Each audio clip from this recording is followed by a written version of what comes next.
हम सभी महर्षि वाल्मीकि जी द्वारा रचित रामायण का स्वाध्याय कर रहे हैं और इसमें अभी बालकांड का 24वां सर्ग चल रहा है।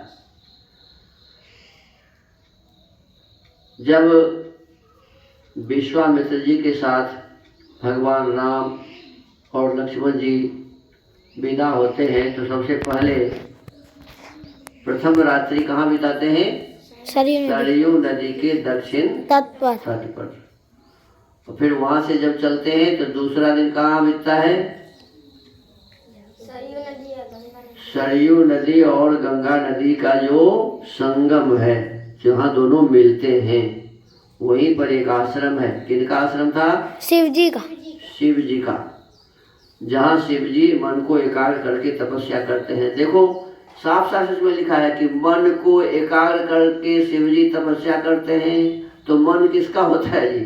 मनुष्य का होता है कि ईश्वर का होता है मन? मनुष्य। मन तो मनुष्य में ही होता है ना जी। मन को एकाग्र करने वाली बात ही है। एकाग्र कौन करेगा जी? मनुष्य ही करेगा। परमात्मा थोड़े मन को एकाग्र करेंगे। तो ये सबसे साबित होता है। और उनका आश्रम भी था। आश्रम कौन बनाता है? भगवान ईश्वर आश्रम बनाते हैं। शिव जी आश्रम भी बनाए थे, मन को एकाग्र भी करते थे, ध्यान भी करते थे, तपस्या करते थे, आश्रम में रहते थे। तो ऐसे को मनुष्य कहा जाएगा कि ईश्वर कहा जाएगा? मनुष्य थे, है ना? शिव जी भी क्या थे जी? मनुष्य ही थे। हमारे आपके जैसे ही मनुष्य थे। उसमें जैसे अभी आप देखते नहीं कि हमारे आपके जैसे ही मनुष्य में एक राष्ट्रपति हो जाते हैं, एक प्रधानमंत्री बन जाते हैं, एक कलेक्टर बन जाते हैं ना, एक वैज्ञानिक बन जाते हैं। तो कहने का अर्थ है कि हमारे आपके जैसे ही मनुष्य थे शिव जी, लेकिन उन्होंने अपने जीवन को इतना सुंदर बनाया था, इतना अच्छा बनाया था कि वो हमारे आपके बीच में भगवान बन गए। क्या बन गए जी? भगवान गए, माने महान बन गए, श्रेष्ठ बन गए।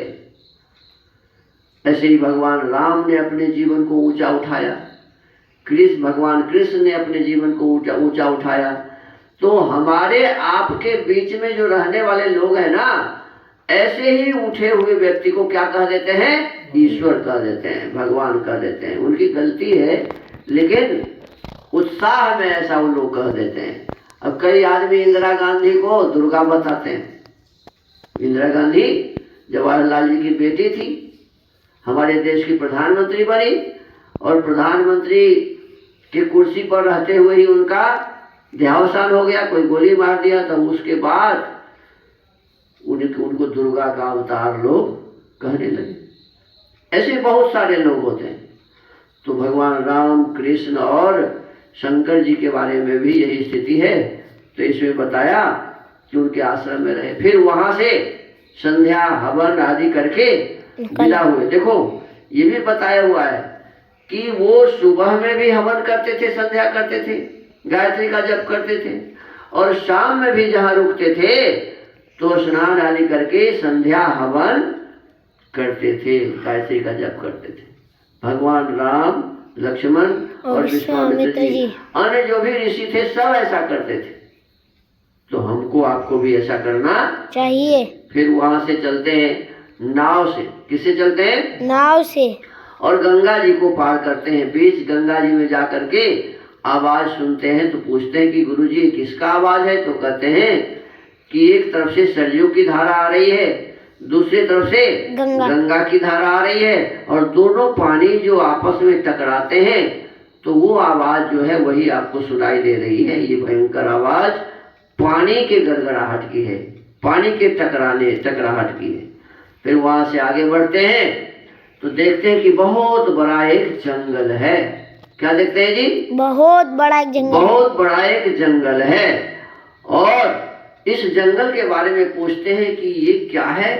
बहुत भयंकर जंगल है, बहुत पशु लोग, भयंकर पशु यहाँ हैं, और बहुत वृक्ष भी बहुत सारे हैं।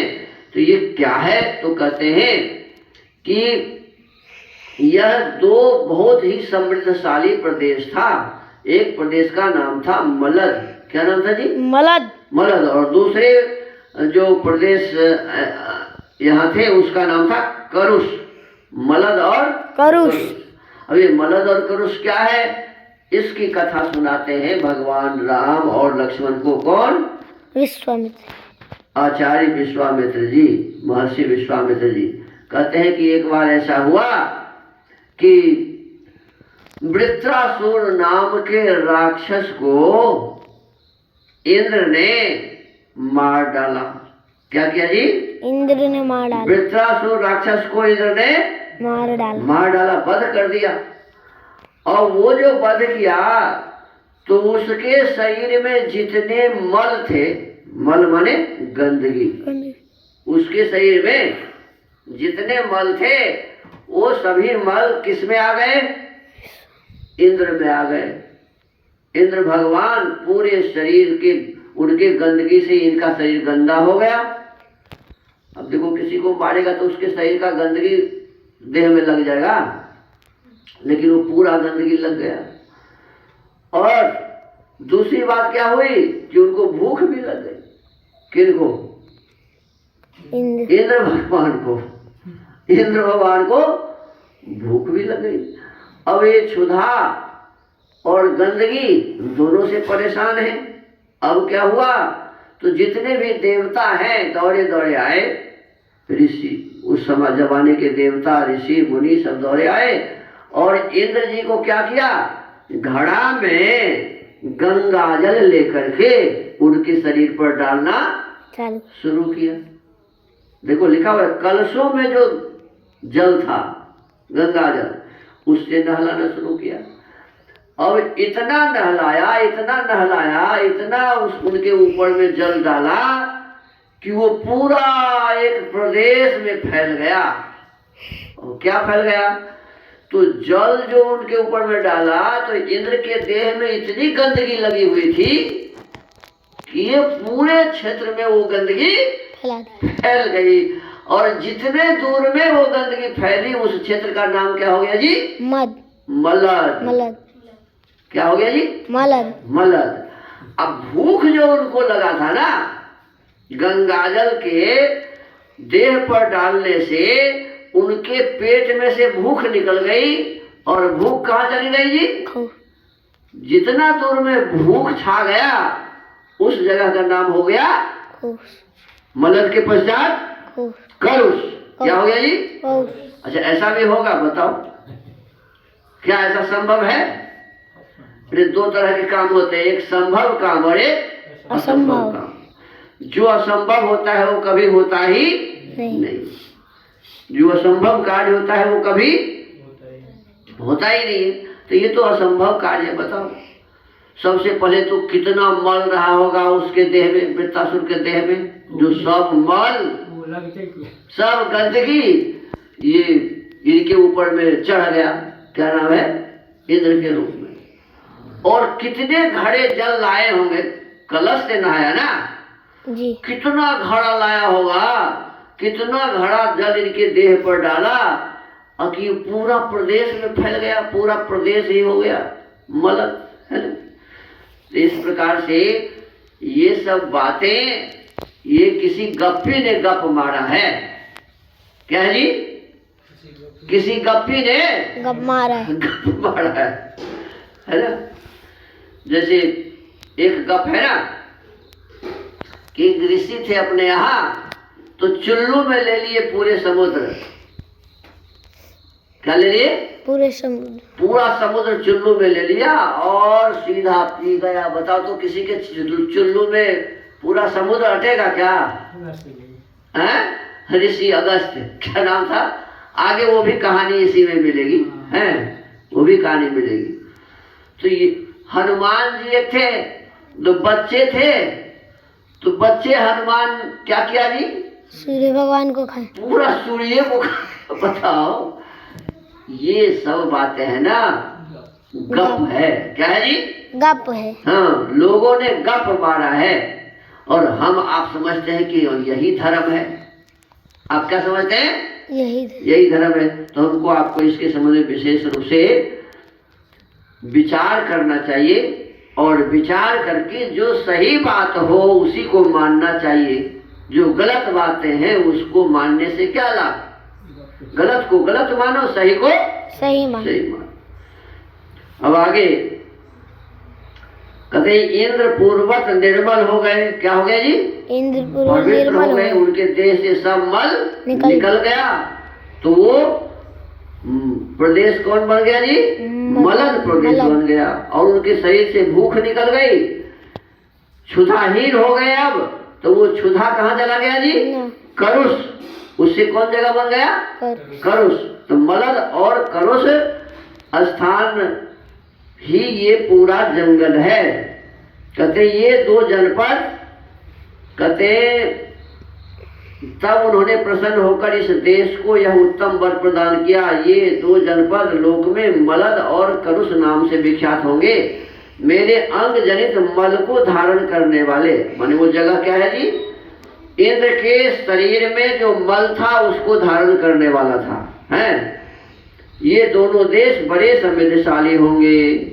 अब पूरा माने करुष और मलद देश धनी था।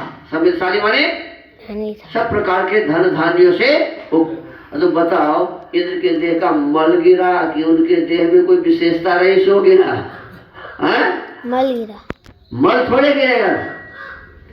और मल जहाँ गिरेगा तो गंदगी फैलेगी, आखिर धनी हो जाएगा। तो जहाँ मल गिरेगा तो गंदगी ना फैलेगी जी, आखिर धनी हो जाए। तो इसमें ऐसा है कि उनके देह से जो मल गिरा, उस देह के मल के कारण वह देश क्या हो गया जी? धनी हो गया। हो सके कि बैल वाला गोबर रहा होगा। हाँ। आगे कहते साधु साध्विति तंग देवाः पाक शासन मब्रुवन देशस्य पूजां तां दृष्ट्वा कृतं शक्रेण धीमता। बुद्धिमान इंद्र के द्वारा की गई उस देश की वह पूजा देखकर देवताओं ने पाक शासन को बारंबार साधुवाद दिया। अब बताओ, अब वहां वो पूजा पाठ भी किए इंद्र अपने उस जगह पर। मलद और करुष देश में पूजा पाठ भी की। और कहते हैं कि वह पवित्र भी हो गया। पाक शासन कहते हैं, पाक हो गया, पवित्र हो गया है। सब देवता लोग इस बात के लिए उन्हें बधाई देना शुरू करिए, बारंबार साधुवाद दिया। एतौ जनपद स्फीतौ दीर्घकाल मरिंदम दम मलदाश्च करुषाश्च मुदिता धन धान्यतः। शत्रुदमन, और शत्रुदमन किनको कह रहे हैं विश्वामित्र जी?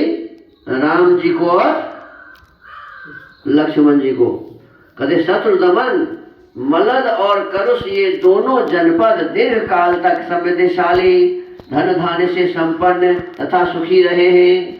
ये दोनों देश कैसा रहा जी? सुखी, बहुत ही समृद्धशाली, बहुत दिनों तक धन धान्य से परिपूर्ण, संपन्न तथा सुखी रहे हैं।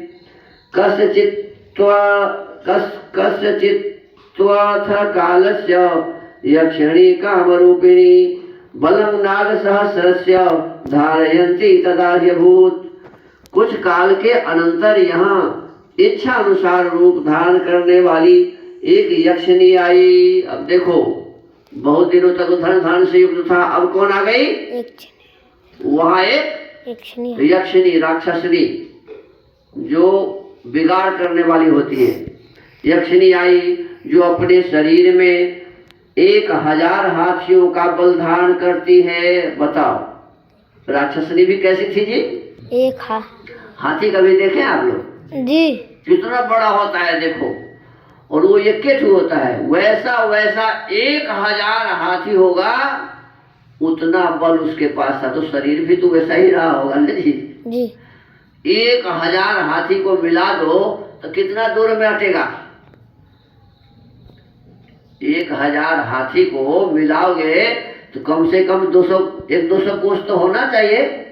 अब इतना दूर में एक के आदमी का शरीर था। ये सब है पाखंड वाली बात, गप है। क्या है जी? गप। अब एक आदमी का शरीर इतना मोटा होगा क्या कि 10,000 हाथी बराबर एक आदमी का शरीर हो जाएगा? बल होगा तो शरीर भी तो वैसा ही होगा ना, बल होगा तो शरीर भी वैसा ही होना चाहिए। तो इस प्रकार से हमको आपको ये समझ में आया कि वह जो मलद और करुष नाम का प्रदेश था, उस दोनों मलद और करुष नाम के प्रदेश में बहुत दिनों के बाद कौन आ गए जी? कौन आ गई? एक यक्षिणी आ गई। यक्षिणी जो राक्षसनी जिसको बोलते हैं, आ गई। और उसके शरीर में कितना बल लिखा हुआ है? 10,000 हाथियों का बल। 1-2 नहीं, 100-200 नहीं, 10,000 हाथियों का बल धारण करती हैं। आज के स्वाध्याय के क्रम को यही विराम देते हैं। इसके आगे कल स्वाध्याय करेंगे। ओम।